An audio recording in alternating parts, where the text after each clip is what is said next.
인간은 일반적으로 살아가면서 굉장히 많은 욕구들을 가지고 살아갑니다. 욕구라는 것은 이제 뭐 먹고 싶은 것이나 하고 싶은 것이나 가고 싶은 것 혹은 이루고 싶은 것, 그런 것들을 굉장히 많이 가지고 살아갑니다. 어쩌면 인간의 삶 전체가 욕구를 충족시켜 가는 하나의 큰 과정이라고도 할 수 있겠습니다. 미국의 심리학자 메슬로우라는 사람이 그 인간의 굉장히 많은 욕구들을 5가지로 분류했는데요. 인간의 욕구가 5가지밖에 되지 않는다라는 말이 아니라 가장 대표적인 5가지 욕구입니다. 인간의 욕구 전체를 대변하는 5가지 욕구라고 할 수 있겠습니다. 그 첫 번째가 생리적 욕구인데요. 인간의 가장 기본적인 욕구라고 이야기합니다. 우리가 호흡하고 그리고 먹고 마시는 것 등 인간의 생명을 유지하기 위해서 반드시 필요한 욕구입니다. 그래서 가장 기본적인 욕구라고 이야기합니다. 두 번째는 안전에 대한 욕구고요. 세 번째는 사회적 소속에 대한 욕구, 네 번째는 존중에 대한 욕구입니다. 그리고 마지막 5번째가 이 자아 실현의 욕구라는 건데요. 자신의 잠재력 혹은 자신의 능력을 발휘해내고 싶은 욕구입니다. 자신의 수고와 노동을 통해서 어떠한 가치를, 새로운 것들을 창출해내는 것, 그리고 그 성취함을 통해서 삶의 목적과 의미를 찾고자 하는 욕구입니다. 그래서 가장 고차원적인 욕구다라고 이야기합니다. 오늘 전도자는 인간이 가진 이 욕구라는 관점에서 자신의 삶 그리고 일반적인 인간의 삶을 반추라고 이야기하죠. 되돌아보고 있습니다. 오늘 본문 24절 말씀 우리 한 목소리로 함께 읽습니다. 사람이 먹고 마시며 수고하는 것보다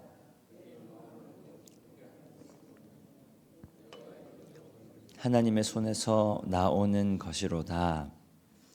말씀드린 것처럼 먹고 마시는 것은 인간의 가장 기본적인 욕구입니다. 요즘은 먹는 것도 생명을 유지하는 것 그 이상의 의미를 가지는 것 같기는 하지만요. 먹고 마시는 것은 1차적으로 우리의 생명을 유지하기 위한 가장 기본적인 수단입니다. 곧 생명 유지를 위해서 우리가 행하게 되는 가장 최소한의 행위라는 말입니다.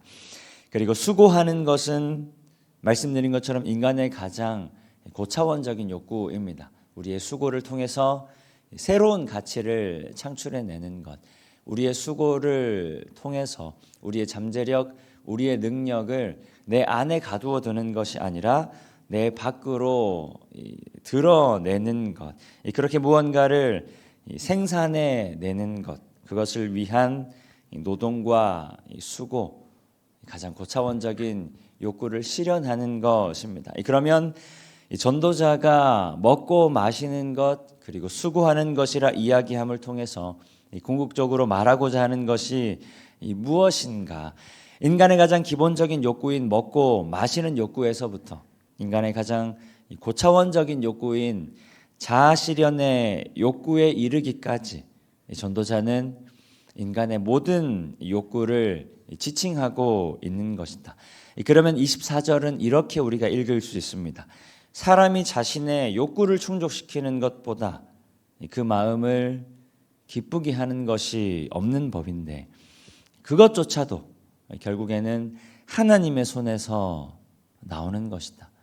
인간이 수만 가지 욕구를 가지고 있고 그리고 그 욕구를 실현시키는 것, 그 욕구를 충족시키는 것보다 인간의 마음을 기쁘게 하는 일이 없는데 그것조차도 인간 스스로 할 수 있는 것이 아니라 하나님으로부터 나오는 것이다 이야기하고 있는 겁니다. 한 아이가 있다고 가정해 봅시다. 한 아이의 엄마는 늘 자기 옆에 있고, 굉장히 전통적인 관점인데요. 엄마는 늘 자기 옆에 있고 그리고 아빠는 돈 버느라 얼굴 보기가 굉장히 어렵습니다. 한국 사회의 전통적인 아버지들이 안고 있는 하나의 딜레마이기도 한데요. 가족을 사랑하는 마음으로 열심히 일하기는 하지만 정작 가족은, 특히 자녀들은 아버지가 벌어온 돈으로 생활하면서 옆에 없는 아버지를 원망하는 것입니다. 이게 진짜 어려운 문제인데요. 자기 눈에는 보이지 않는 이 아버지의 수고와 고통을 통해 번 돈으로 먹고 자고 입고 자기가 좋아하는 장난감도 사는 이 아이가 아버지의 수고를 이해하는 데에는 정말 오랜 시간이 걸리는 법입니다. 그만큼 어렵다라는 이야기죠. 마찬가지입니다. 인간은 하나님의 호흡하심으로 생겨난 존재입니다. 하나님께서 주신 호흡으로 살아가는 존재라는 말입니다. 하나님께서 불어넣어 주신 호흡이 아니면 숨을 쉴 수가 없고, 그리고 당연히 선택할 수 있는 능력 혹은 권리도 없습니다. 그러면 당연히 우리가 선택하는 것을 통해 즐길 수도 없습니다. 그런데 인간은 끊임없이 하나님을 부정하는 어리석음을 선택한다라는 것입니다. 하나님께서 주신 생명으로 하나님을 등지며 살아간다라는 말입니다.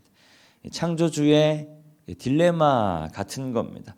마치 아버지가 주신 돈으로 즐거움을 누리면서 아버지를 원망하는 것과 같습니다.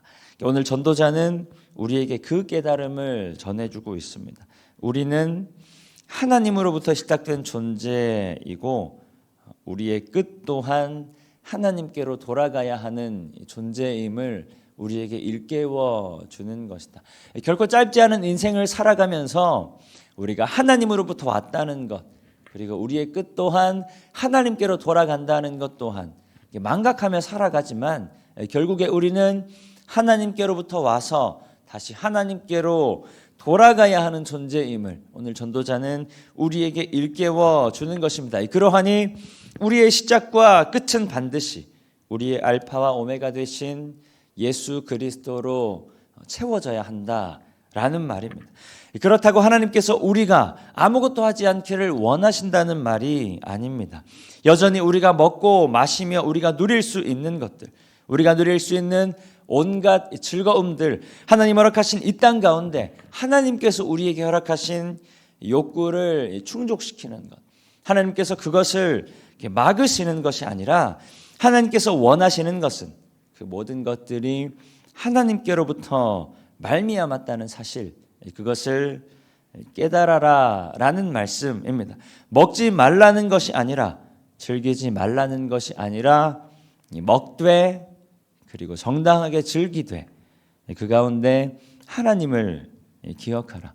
왜 그래야 하냐면요, 26절에 이렇게 이야기합니다. 왜 하나님을 기억해야 하는가?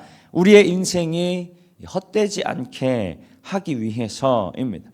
하나님은 그가 기뻐하시는 인생들에게 지혜와 지식과 그리고 희락을 주시지만 그렇지 않은 인생들에게는 수고로움을 주시는데 그 수고로움의 끝에 결국 아무것도 남지 않는다라는 말입니다.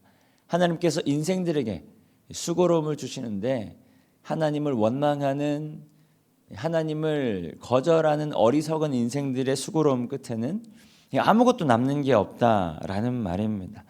철없는 아이가 자신을 위해 수고하는 아버지를 향한 감사를 회복해야 하듯 하나님 주신 호흡으로 살아가는 우리가 회복해야 할 것은 바로 하나님의 주인 되심입니다.